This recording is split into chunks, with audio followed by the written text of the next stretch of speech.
Are you always wondering about the things around you?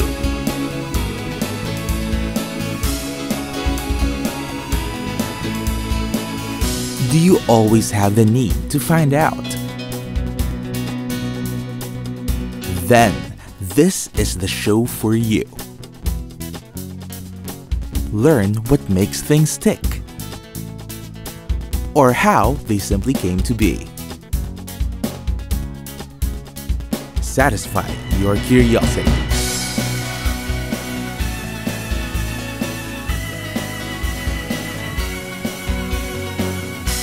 Welcome to another episode of Curious. Emoticons and emojis. They're cute, simple, and easy to type. They are what you call emoticons and emojis, a string of text that when put together resemble facial expressions and actions. You've probably seen it in emails, chats, text, and basically all forms of electronically written text. Today, we'll be checking out the history of emoticons and emojis. What exactly are they? Let's start with the emoticon. Well, basically, they are a representation of facial expressions written using letters and punctuation marks. Like for example, a colon and a closing parenthesis make up a sideways smiley face. Inverting the parentheses turns it into a sad face. The word emoticon comes from a combination of the words emotion and icon. Emoticons can be used as a type of meta-communication or meta-language as it adds a bit of emotional depth to messages. Emoticons can trace its origins to Scott Falman. He was the first documented person to have used emoticons, namely a smiley, colon dash, and parentheses, and a sad face, colon dash, open parentheses. He was also the first to suggest that these symbols be used to express emotion.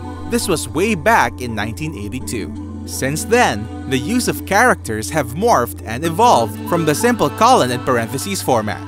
People soon found more creative ways to create faces and forms using text characters. ASCII or ASCII, the standard format used for encoding text, soon gave rise to ASCII art, an art form that uses ASCII characters to create graphics. Meanwhile, another type of emoticon emerged in Japan in 1986. Using the different key characters of the kanji script, more intricate faces were made up. The Japanese called them the kaomoji, which is a combination of cow, or face, and moji, or character. As these became popular in Japan, mobile phone carriers started incorporating kaomoji graphics that recognize the characters and transform them into colorful graphical icons. These then gave rise to the small graphic stickers of today, known as emojis, which is a combination of emoticons and kaomoji. Soon, phone manufacturers and social media sites started to incorporate emojis in their text input systems. Tech giants like Apple's iPhone and Google's Android OS have both incorporated them in their software.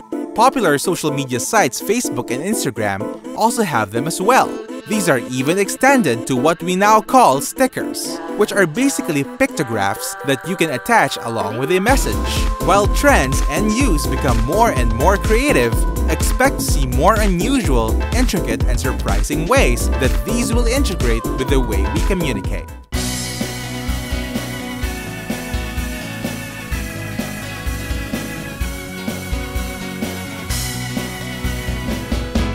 Piercings. It's no secret. Piercings are considered one of the most popular forms of body modification. It's very common to see people walking around with pierced ears. But it goes more than that, as there are more unconventional and creative ways to get pierced. Today, let's discuss piercing. But first, what is piercing? Piercing is a form of body modification which involves literally puncturing or cutting part of human skin and tissue to insert ornamental pieces such as rings, studs, and the like. The practice itself is considered as an art form and aesthetic and is pretty much observed across various cultures around the world. Some of the earliest evidence for piercing comes from dug-up mummified remains, dating to as far back as 5,000 years ago. People's reasons for piercing pretty much vary from culture to culture. Some do it for religious and spiritual reasons, while some do it as a form of expression, For others, it is an aesthetic or fashion. Here are a few types of common and not so common piercings. Ear piercing, lip piercing, nose piercing, navel piercing, tongue piercing. Piercing is done by using a sharp object to physically pierce through the skin and cartilage. As basic as that sounds, it is in fact no easy feat. There are of course medical and sanitary standards that must be observed. In most countries, piercing people has become a legitimate profession and is usually regulated by government health agencies and umbrella organizations. Some territories even regulate getting pierced, especially for minors. If not done properly, piercings can cause physical injury, scarring, infection, and the like. You'll notice how trained professionals only use sterilized equipment and ornaments when piercing clients. Here's how it's typically done. A client comes in and chooses which part of the body they would like to have pierced. This is of course to be discussed with a professional. The next is to select the piercing ornament of choice. As with medical and surgical equipment, all the tools that will be used are first sterilized using an autoclave, a device that subjects the instruments to extreme heat and pressure. This ensures that they are clean and free from germs. There are also sterilized single-use tools that are used much like disposable syringes. The most common tools for piercing involves forceps and needles of varying sizes. Clients can opt to have anesthesia as well. The piercer then gently pierces the site and wipes off the excess blood. Then a clean stud is placed in the pierced area. An antiseptic solution is applied to make sure that everything is clean. The pierced site is then cleaned every day and is left to heal. And that's how you get pierced.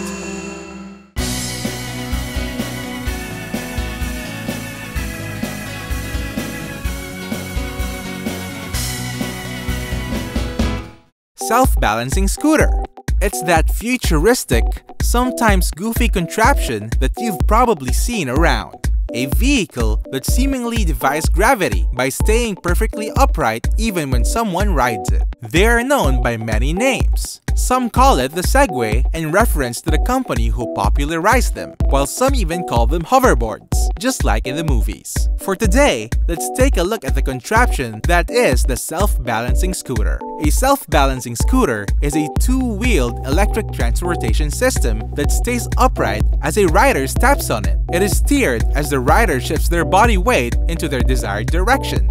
One of the first two-wheeled self-balancing vehicles was the Segway. The Segway featured two large wheels on each side, a standing platform, and a handlebar. The vehicle steered itself by using the momentum of the rider. The Segway pretty much was the first to use a gyroscopic system as a steering mechanism for these types of vehicles. They were also marketed for various applications as a form of transport in sidewalks and enclosed areas like malls and airports.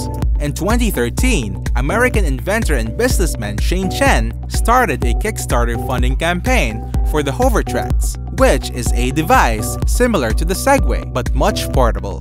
There have been some disputes as to who initially invented the device, as companies outside of the US started manufacturing their own versions of the device within the same year. The device soon gained popular attention when celebrities such as Justin Bieber and Kendall Jenner posted photos and videos of themselves using the device on their social media accounts. Inside the scooter is a metal frame that houses the battery and electronics. On each side are wheels that each contain their own electric motor. These motors are powered by a lithium-ion battery that can be charged and recharged. Now, back to the wheels. Beside the wheels are microcontrollers and gyroscopes. The gyroscope adjusts the wheels and balances the board. This makes it always stay right side up relative to the ground. The microcontrollers, on the other hand, regulate the speed and revolutions per minute of each wheel. All these are connected to the logic board or the brain of the scooter. The logic board is a small computer that processes all the data and actions responsible to make the scooter balance and function properly. Beside the wheels, near the stepping platform, are sensors which are actually switches that tell the controllers which direction the rider's weight is concentrated. When a rider tilts to the right, The right side of the board sends information to the controllers telling the wheels which direction to go. When the rider tilts both feet forward, the sensor tells the wheels to catch up and maintain balance, and the wheels in turn roll forward.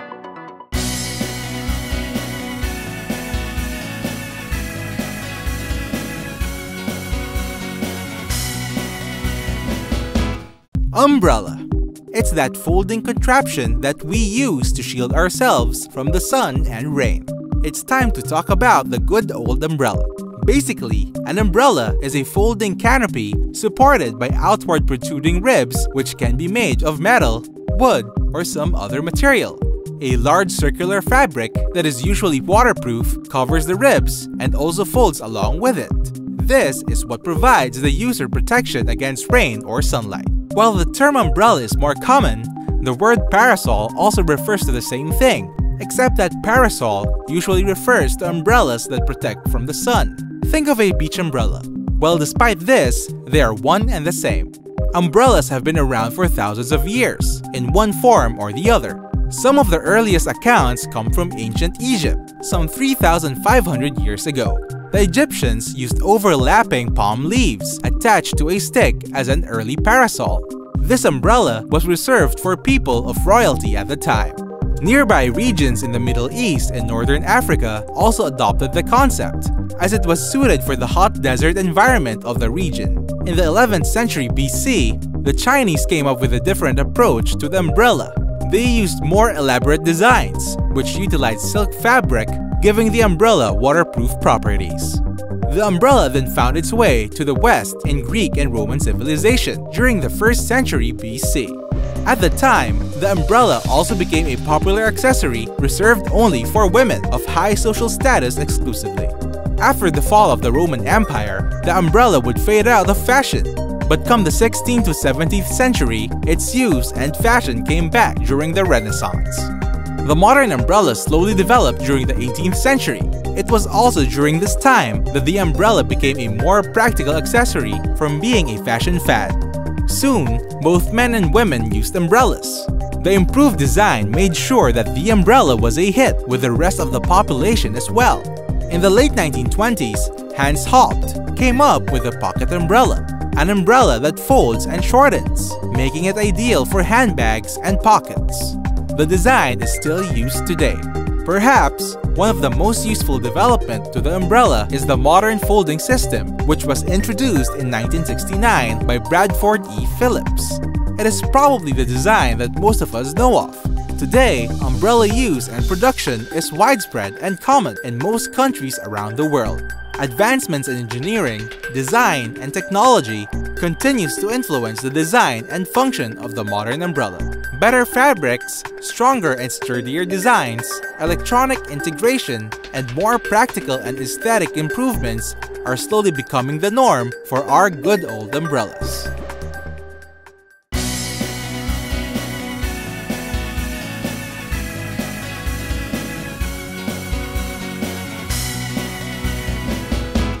Bicycle. It's that human-powered, two-wheeled transportation device.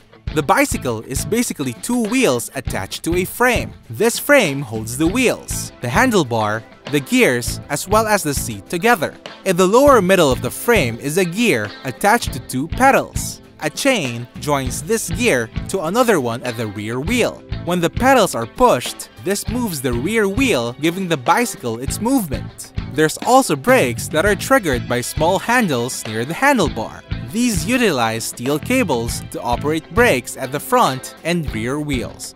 From as early as 15 to 1700s, various claims based on sketches and plans suggest that the bicycle may have been designed during the time. But unfortunately, there is little evidence to prove if these designs even made it past the sketching and planning phase. The first practical bicycle did not come until the 18th century. Carl von Dry invented the Dreisine, a wooden-framed, two-wheeled vehicle which was powered by foot and friction action. It was considered as a running machine. You'll notice that this early form of bicycle did not have any pedals. The Dreisine was nicknamed Dandy Horse. Inventors followed suit and saw potential in the two-wheeled design. In the 1860s, the Velocipede was made. This bicycle was the first to feature a pedal crank on the front wheel, allowing riders to propel themselves with the pedal action. It was nicknamed the Bone Shaker, as the combination of metal tires and the wooden frame made for a very bumpy ride.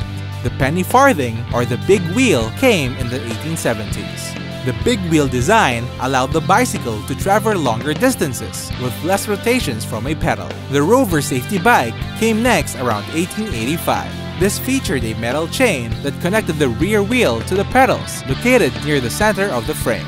It's also worth noting that the inventor of pneumatic tires came up with the idea of rubber tires filled with air because his son rode a shaky bicycle. The innovations from the late 18th century became the basis for today's modern bikes, giving way to more specialized designs, such as the racing bikes of the 1960s, featuring dropped handles and a lighter frame, the mountain bikes of the 1980s to the present, bikes featuring large wheels, light frames, flat handles, and a gear shifting system. Today, bikes continue to be a popular form of transportation that's cheap, durable, and also environmentally friendly. Advances in technology has given the humble bicycle new and better features. If you're looking for a fun and economical way to stay fit and save on gas, then biking might be the thing for you. It's easy to get into. Once you get your balance, you're good to go. It's also good for strengthening cardio and boosting endurance, and it's a great way to distress too.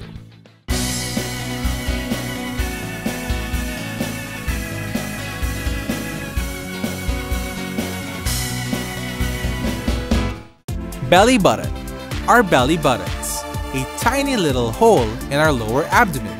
No, they are not just little lint collectors as some might have you believe. Do you ever wonder what it's for or how did it get there? Well, actually, our belly buttons are not small holes or buttons, but are in fact a scar left from the severed umbilical cords that we have when we were born. To understand this, first, we must know that all mammals, aside from having mammary glands and giving birth live, also have what is called an umbilical cord. So what is an umbilical cord then? The umbilical cord is a type of tissue that develops as part of an embryo or fetus. It serves as a physical connection between the mother and the developing child. Inside the umbilical cord are two arteries or umbilical arteries and one vein or umbilical vein. These serve as a transport system for mothers to deliver oxygenated and nutrient-rich blood to the fetus. It also allows the removal of the oxygenated and nutrient-depleted blood away from the fetal heart. This serves as a circulatory system for the developing baby. When a baby is born, the umbilical cord is usually bound, then severed. The resulting scar is then what forms your belly button or navel. Some cultures advocate natural methods of cutting the umbilical cord. This involves leaving it attached to both the mother and child until it withers away on its own. In some mammals, the behavior of cutting the umbilical cord with teeth is also observed. Aside from being a button on your tummy, the belly button serves some other purposes as well, some clinical and medical in nature, while others are more on the aesthetic and cultural side. Let's take a look.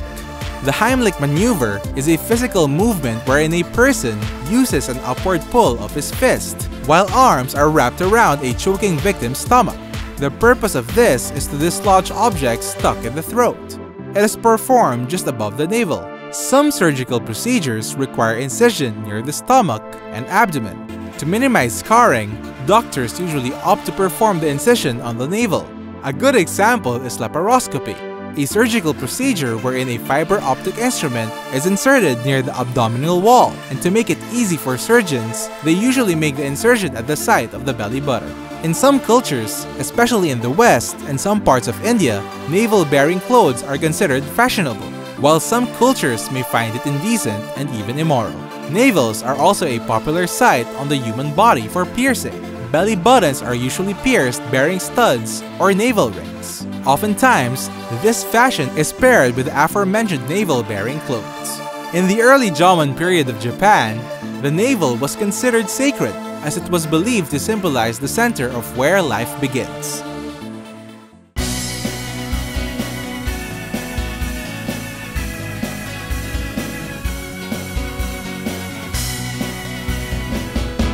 Winter! Get your warm clothes ready. Today, we'll be talking about the coldest season, winter.